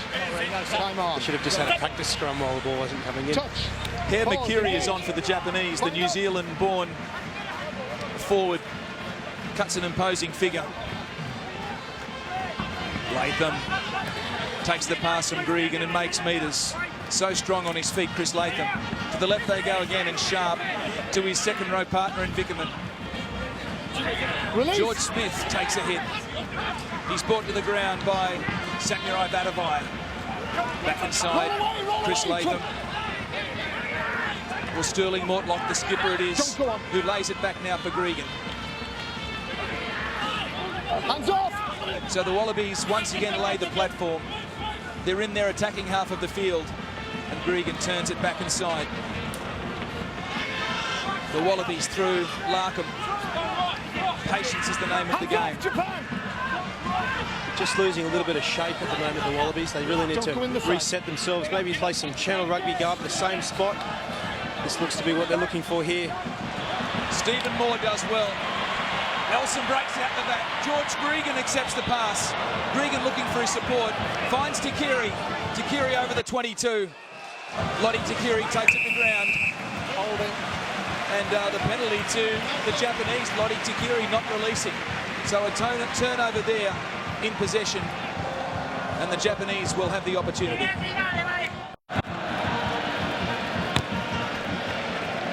Well, as they take the kick for Lyon, I can tell you McMenamin and Shepherdson warming up for Australia to come on as substitutes. Matty Dunning makes the break.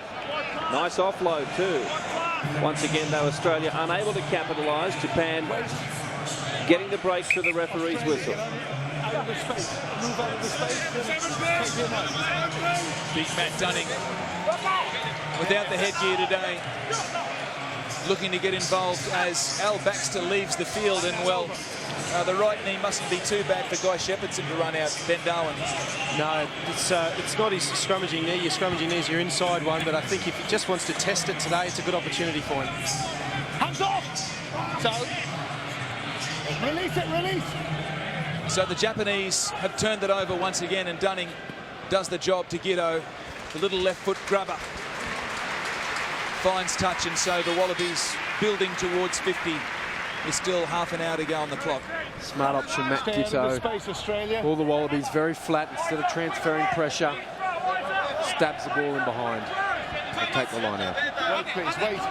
Just wait. Inakushi is in this Japanese squad for the injured Mitsugu Yamamoto. Stay out.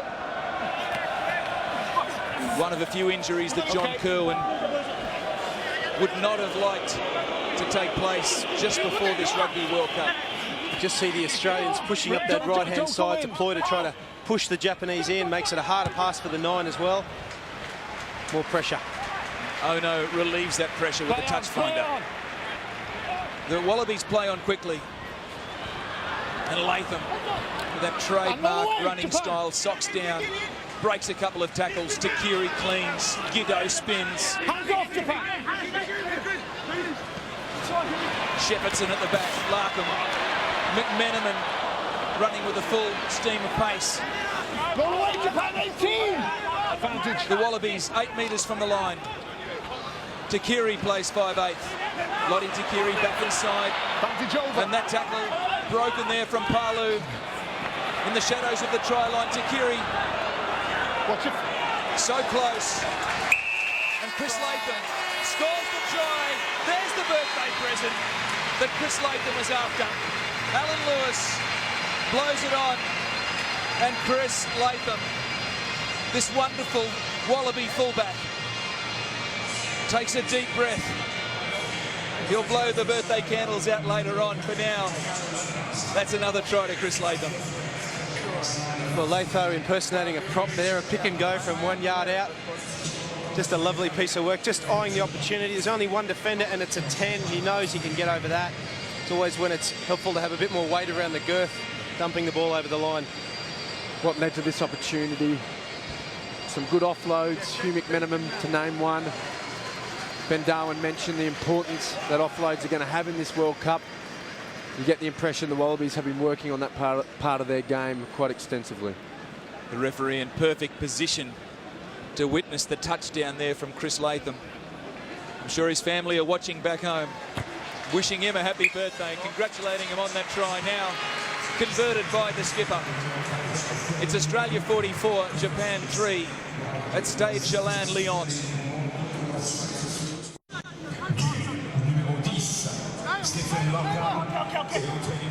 With few exceptions, you can see the Wallabies playing their way into the World Cup through this game. 54 minutes gone, and the mistakes are fewer and fewer, and the rhythm is starting to really come. Well, that rhythm now contributed to by Berrick Barnes, who's taken the field for his Test debut.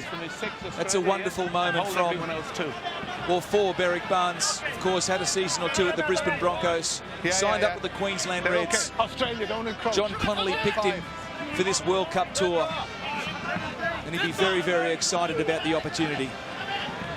It's over. It's over. Well, the Japanese there again taking good solid ball at the back of the line out, and them setting themselves for a rolling He's just maul. fallen himself. He's only fallen himself. Just don't quite have the weight and the technique to get through.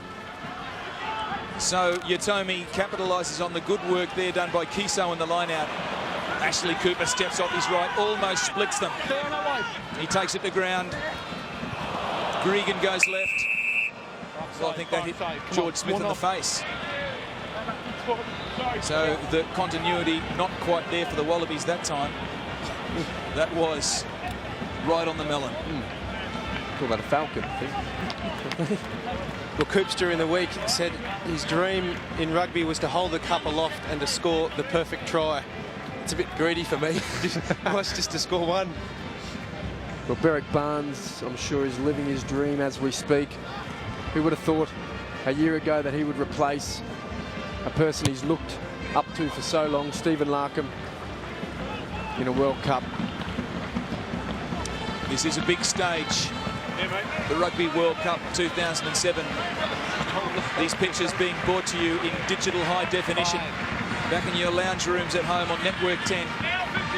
We'll bring you all the big matches, including that crackerjack clash, Millennium Stadium next week. The Wallabies going up against the Welsh. That pass in front of Berrick Barnes. Giddo cleans up. Gregan finds Elsom. Elsom to Dunning. Gregan. George Gregan goes outside. And Berrick Barnes, 2 minutes on the field, scores his first Test try. He's congratulated by his teammates, including his inspirational skipper, Sterling Mortlock. And that is the smile of a man who has realised a dream, makes his Test debut, and only moments later crosses for his very first try. Congratulations, Berrick Barnes. Yeah, congratulations, Berrick Barnes. George Gregan, a little while before, did him no favours with the pass from half-back. He repaid the favour here, though. Great little pop pass, and Berrick Barnes doing everything right, being everywhere he possibly can be. What a fantastic try. The thing about tries like this is communication. George Gregan, he's got 2 men behind him there. He doesn't even look at Berwick Barnes, which means Berwick Barnes was very specific in his communication. I'm off your right, I'm short. Georgie's made the pass. Happy days. They go crazy at Sylvan Road, home of the West Bulldogs, where Berwick Barnes plies his trade. Congratulated by fellow Queenslanders Stephen Moore and Lottie Takiri. Sterling Mortlock, his most difficult conversion this afternoon. In the shadows of the touchline, Mortlock, impeccable. He makes it 50. The half century's up for the Wallabies. 51-3 is their lead.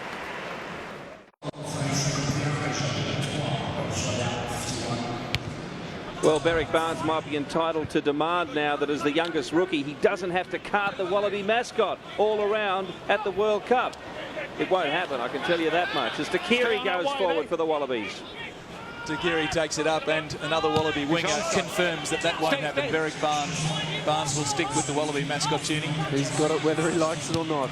Retreat, Japan! Kazumi for the Cherry Blossoms. Puts the bomb up. George Smith sends it out to space. Gitto onto Drew Mitchell, who's out there now. And Drew Mitchell scores a try in his opening minutes in a Wallaby jersey this afternoon. Drew Mitchell runs it round underneath the sticks, and another 5-pointer for the Wallabies. Drew Mitchell, a consummate finisher. Got his hands on the ball. I think that was probably his first touch of the ball. Saw that white line. He had to run a decent way. Pinned the ears back. Good little fend. Good work all round. Get the impression the Japanese just starting to struggle with their fitness a little bit now. Starting to drop off a lot more tackles, and the intensity has just gone out of their game. We could see this scoreline starting to blow out a fair bit now. It's just nice from the Australian backline here that they were making sure they would draw and pass, as opposed to throwing a silly cutout pass. And it just gave Mitchell the room that he needed to get down that sideline. Japanese trying for the midfield bomb. It worked for the Argentines against France last night, but it's only as good as you chase. Unfortunately, in this case, there simply wasn't one, and the Australians were able to reload, shift, off you go.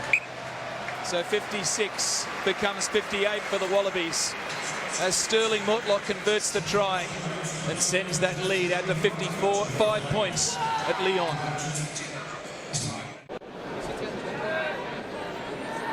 Well, we saw the brute force of Adam Ashley Cooper on the wing earlier. He scored that great, powerful try against the All Blacks, you might recall, in Melbourne. But now the pace of Drew Mitchell comes into the game and chimes in beautifully.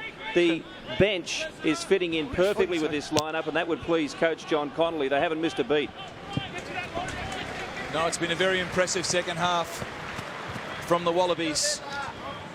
And the St Patrick's College product also had a little stint at St Paul's Ben Tunes Old School. Drew Mitchell scores a test try.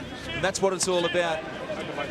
Playing these Rugby World Cup games, doing the job, enjoying the rugby, and sending best wishes to those back at home watching. It's all right. Stay. Inakushi. Off, Australia. It's okay. Have the Japanese got a try in them? Less than 20 minutes remaining. Yatomi. They try and run at the Japanese. Big hit. Oh, that was good from George Smith, is it? Smith goes all the way. And that haircut makes him the warrior on this occasion. They celebrate in the crowd. You want to know why George Smith is a freak? He puts the hit on in the same motion, gets to his feet, steals the ball, gets up, runs and scores. Well, you don't see that very often in rugby, particularly at test level. The hair may be a disaster, but the try wasn't. My goodness, that's an amazing skill. The all-round skills of George Smith, standing or defending in the centres. Makes the hit on the hapless Tyra. Picks it up, uses his strength, and then his speed. And George Smith, dreadlocks or not, scores another try for the Wallabies. The amazing thing about that is he never left his feet. He actually made an effective tackle, still maintained on his feet, got the ball, and then went, and still was able to make a fender score the try. That's amazing. As Waltzing Matilda sounds in the background. Australia have passed the 60 mark now. In fact, they lead by 60 with this kick to come. A similar position from Sterling Mortlock's conversion a couple back. Still the same concentration. As Mortlock connects. This one goes out to the right. So the deficit remains 60. The Wallabies well in control.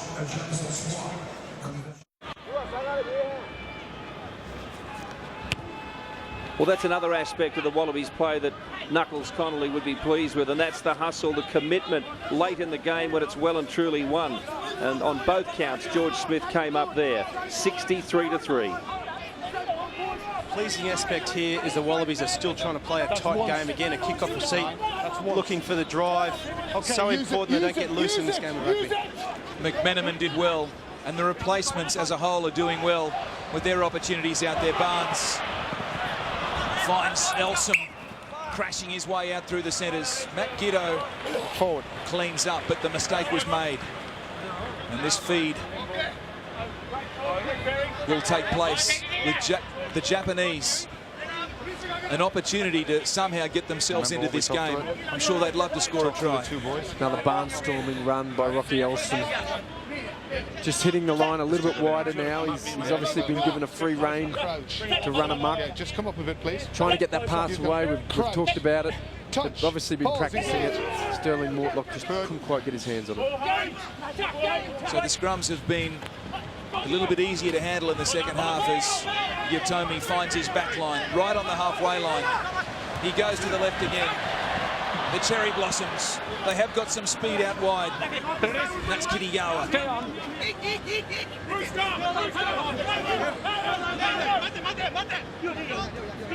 As they settle things down here, the Japanese, the Wallabies wait in defence. Yatomi finds his inside centre in Oto. It's a little bit pedestrian from the Japanese at the moment. Onu goes right. They're losing ground, the Japanese. Way behind the advantage line. Still they spin it. That's good. Turnover for the Wallabies. And Matt Dunning crashes his way towards the try line. Throws a pass to Barnes. Drew Mitchell steps inside. Oh, that's too easy for the Wallabies. That's Drew Mitchell second. And once again, we are celebrating a Wallaby try. Hats off to Drew Mitchell. Well, hats off to Matt Dunning as well. Fantastic work, good pass, unselfish play by Berwick Barnes. And Drew Mitchell, mentioned before, give him one sniff of that try line. It's pretty hard to keep him out. Good footwork on the end. A little bit loopy on the pass of Matty Dunning, but he hit his target perfectly. The Japanese defence is, unfortunately for them, starting to really fall apart. There was no defender there from the turnover. Just a nice drawn pass here from Berwick Barnes. Massive hole on the edge of the ruck there for the Japanese. Matt Dunning thought all his Christmases had come at once, and then the big cutout pass from this cult hero back home in Australia. The hair of Matt Dunning flailing in the Lyon wind. The superior fitness condition of the Wallabies is starting to come through now. Jason Webber, strength and conditioning coordinator for the Wallabies, done a fantastic job. The boys are in great nick. It's extremely warm out there. Sterling Mortlock.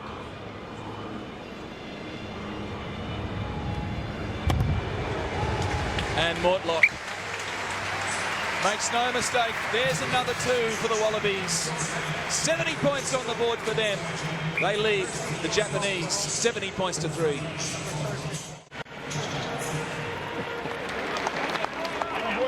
Well, Matt Dunning's earned that rest. He's been on the field for 67 minutes, showed plenty of pace to set up that try for Barnes, and then Drew Mitchell. Sterling Mortlock also gets a rest as we resume play.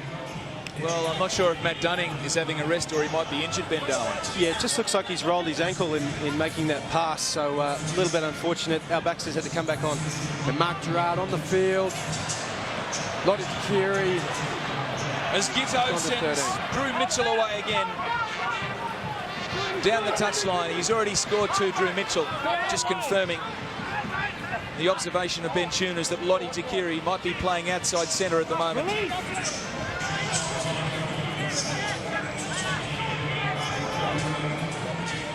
Gregan.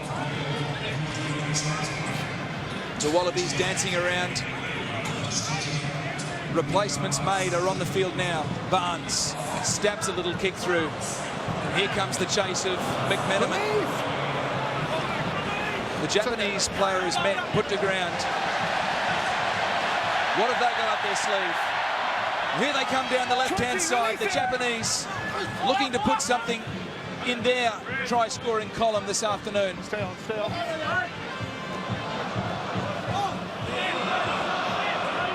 Well, a little kick through there, and the Japanese player was barreled having kicked that, and they received the penalty.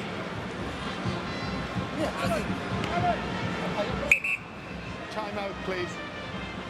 It's crucial the Wallabies still need to get or continue getting something out of this game. They don't want to turn it into a game of sevens.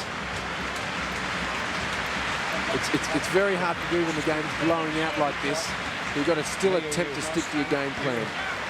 Onizawa was the Japanese winger there who got them on the front foot, paved the way for that penalty.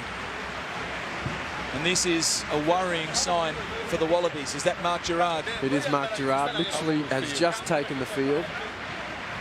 He came on the field. Lottie Takiri moved into 13. No, it's a penalty. Be interesting to see how the back line is reshuffled with him going off again.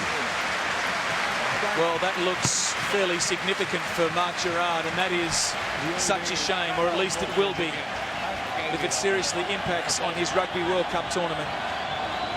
Onizawa receiving some attention as well for Japan.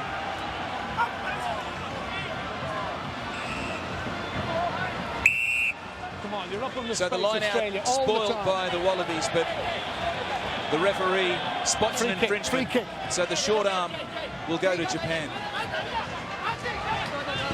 I might be mistaken, but I think the Wallabies just simply have not replaced Mark Gerard, so they are playing a winger down. The crowd calling for a try from the Cherry Blossoms. The Japanese hit and spin from Samurai Badavai. Don't go in. To the left they come this time. Yatomi finds his support on Ozawa. Roll away, roll away! Sizes up the defence, head first. Yatomi dummies, goes himself. But the Wallaby defence there is there to meet him.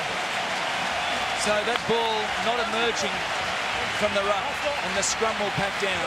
Less than 10 minutes to go. 73 the Wallabies lead.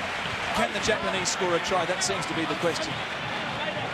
Fascinating tactics by John Connolly not to replace Mark Gerard. Timeout. I assume he just does not want to risk anyone else, either that or he just wants to make sure the guys are getting an absolutely decent blowout before next weekend's game. Because I tell you what, one man down, doesn't matter against two. I'd be surprised how hard it is to cover that one position.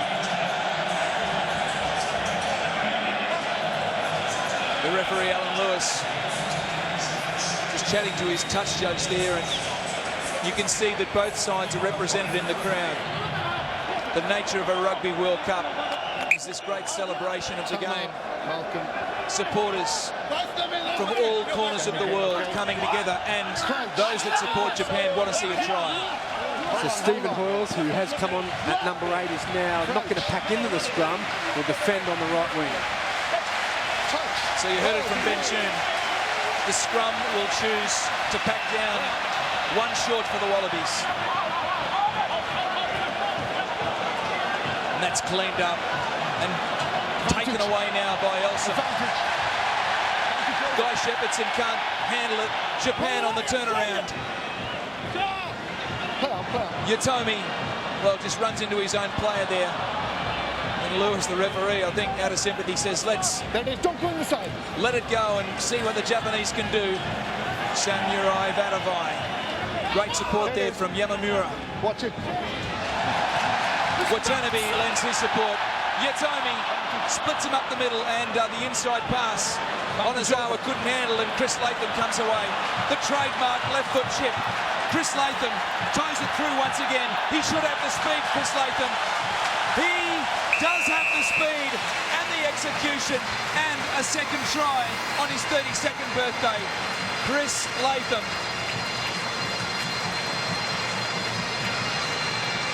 The signal to his family back home. The shape of an A for his daughter Ashley.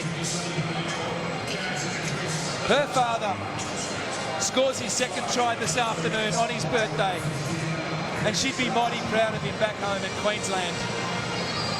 How many times have we seen Chris Latham get the ball off a turnover, spot an opportunity in behind the opposition line, plenty of space, you can just tell he saw plenty of space, put it on the toe, backed his pace.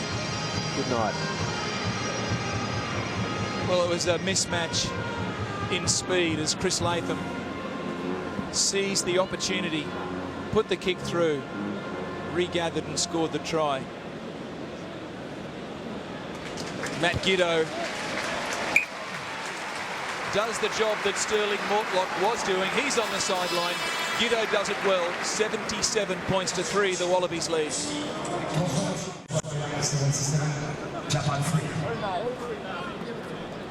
Well, his tactical kicking, his composure, his solidity at the back is so much relied upon in the big games. Today, Chris Latham's had a good blowout after very little rugby in 2007. It'll stand him in good stead, and he's enjoying every minute.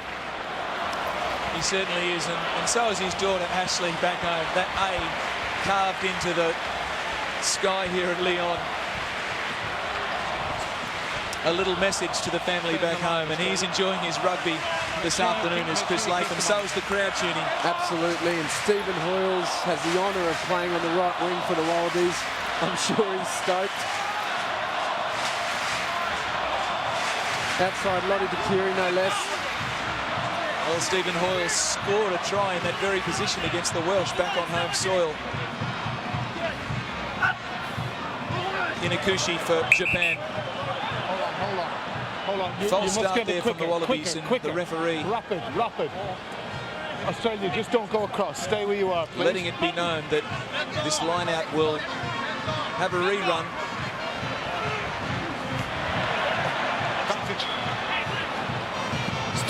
So advantage to Japan. Ono goes wide.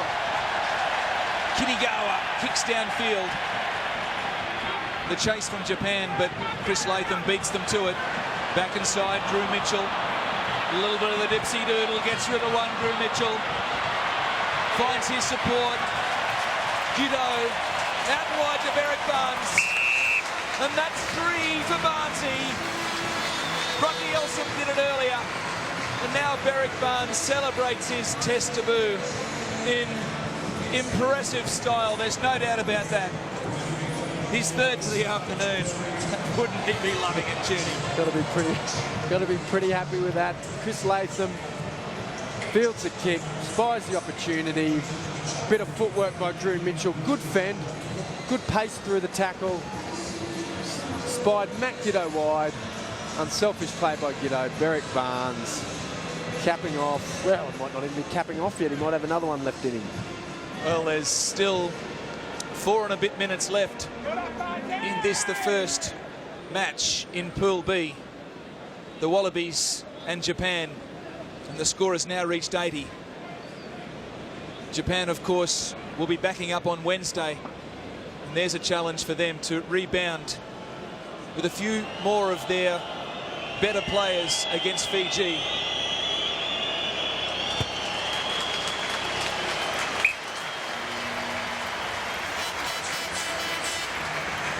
Gitto adds the extras. Sterling Mortlock likes what he sees. A little conversation there with the first try scorer this afternoon, Nathan Sharp.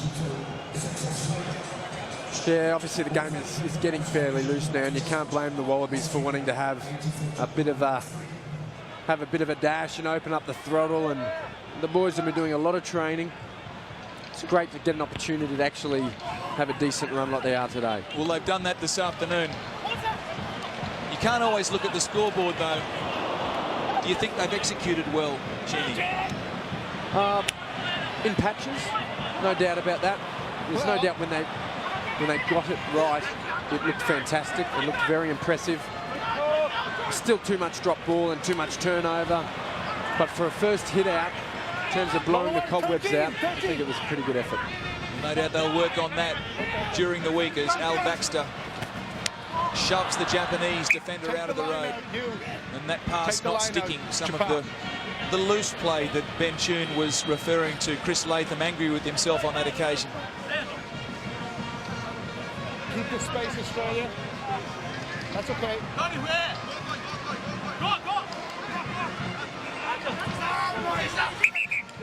Hold on. So the trumpets and the music and the atmosphere continue to mark this match. Don't forget, you'll see all the action from Marseille as New Zealand open their campaign against Italy after this one. Barnes, he's had a field day. Gregan, who remains on the pitch, takes the tackle. The Wallaby skipper from the last Rugby World Cup hands that honour to Sterling Mortlock, but he will have a job to do. There's no doubt about that. One of the great halfbacks in the history of rugby. George Gregan. A little push and a shove, then to Barnes. Back inside, Chris Latham running that angle. The Wallabies, Adam Fryer gets busy. Advantage. Berwick Barnes. Dummies, the pass doesn't find its mark, so advantage Japan. Advantage, stay still. Less than 2 to go. The crowd called for some flair from the cherry blossoms, but that again is knocked on. And so they just can't quite string it together. The centres this afternoon, Tyro and Oto, haven't really been allowed to get anything going for the Japanese out wide. Absolutely not. The Wallabies had the majority of the possession. Continues. In terms of the Wallabies in the right part of the field, pretty tough day at the office for the Japanese. He's okay. Nice steady scrum to go into, okay? Good to see Berwick Barnes getting a decent hit out at 10. There's so much talk about who is going to be the next Stephen Larkham. You won't be able to wipe the smile from the face of Berwick Barnes this evening in France. 3 tries in his test debut. Smith, he scored a beauty himself. Gregan desperate to get that pass away. Just to watch it. Hands up. So George Gregan 9. Don't do that again. Don't receives the penalty from Alan Lewis. Okay? The Irishman who has officiated this afternoon's proceedings. No, you won't. I don't think that they'll kick the penalty goal, the Wallabies. I wouldn't think so. It's all over. If you kick it out, I think it's they've all got over. quite a comfortable lead at this stage, Rupert. Yeah, time is up on the clock, and I think the bonus point might be in the back as well. Having said that, Gregan, can they score one final try? Baxter. Wouldn't he love to get his hands on a 5-pointer? Barnes almost breaks free. Takiri 2 metres away. Lottie Takiri. The pick, the drive, and the try. Alan Lewis looks down at where he thinks the try might have been scored. And has he awarded it? It's just good to see the Wallabies. Oh, that's a try, all right. It Adam certainly Fryer. is. He was in good position, the referee. I wasn't sure if he went up to the television officials, but Adam Fryer planted it fair and square, and the Wallabies do finish with that try-scoring flourish. They did, and they finished like they started. Nathan Sharp, similar try to open the try-scoring account for the Wallabies. Good to see the Wallaby forwards finishing off how they started. Good work, boys. Adam Fryer scores the try, but Matt Giddo converts. And that puts the icing on a very impressive performance from the Wallabies this afternoon at Stade, Gerland and Lyon. They bring up 90 points. 91-3 is the final score, and John Connolly would be very happy with that.